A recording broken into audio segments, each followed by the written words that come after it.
श्री स्वामी समर्थ. लवकरच आपल्या आवडीचा दिवस जवळ येत आहे, तो म्हणजे 20 मार्च. 20 मार्चला श्री स्वामी समर्थ महाराजांचा प्रकट दिवस आहे. या दिवशी बऱ्याचशा सेवा उपाय देखील केले जातात. 21 दिवसाची सेवेला चालू आहे, तसेच 11 दिवसाची सुद्धा सेवा नक्की करा. ज्यांना 21 दिवसाची स्वामी सेवा जमली नसेल त्यांनी किमान 11 दिवसाची सेवा करा. ज्यांना 11 दिवसाची जमत नसेल त्यांनी किमान 7 दिवसाची करा.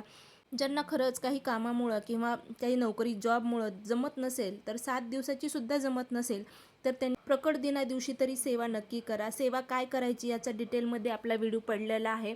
दुसरं म्हणजे स्वामी चरित्र सारामृत याचं पारायण केल्यानं काय फायदे होते, बऱ्याच महिलांचा प्रश्न आहे. तर घरामध्ये संकट निवारण होते. आता कोणतीही सेवा करा किंवा लहान किंवा मोठी नसते, तुम्ही निशंक आणि निस्वार्थाने आणि स्वामींवर विश्वास ठेवून सेवा करत चला. तर स्वामींना अतिशय प्रिय असणारं आणि स्वामींचा आत्मा मानलं जाणारं श्री स्वामी चरित्र सारामृत हा ग्रंथ आहे.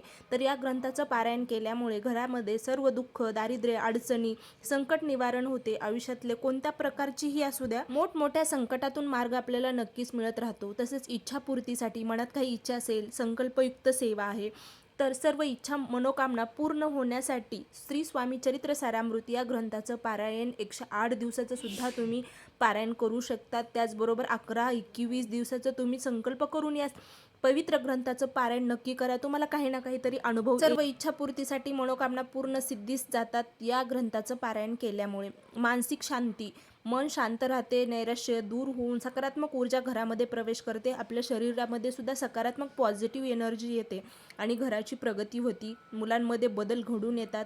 काही अडचणी असतील, सांसारिक अडचणी असतील, त्यासुद्धा निघून जाण्यास म्हणजे आर्थिक असतील, सर्व गोष्टीचं निवारण होते. नोकरी, व्यवसाय, अडकलेले कामं मार्गी लागण्यासाठी स्वामी चरित्र सारामृत या ग्रंथाचं पारायण खरंच खूप फलदायी असं आहे. श्री स्वामी समर्थ.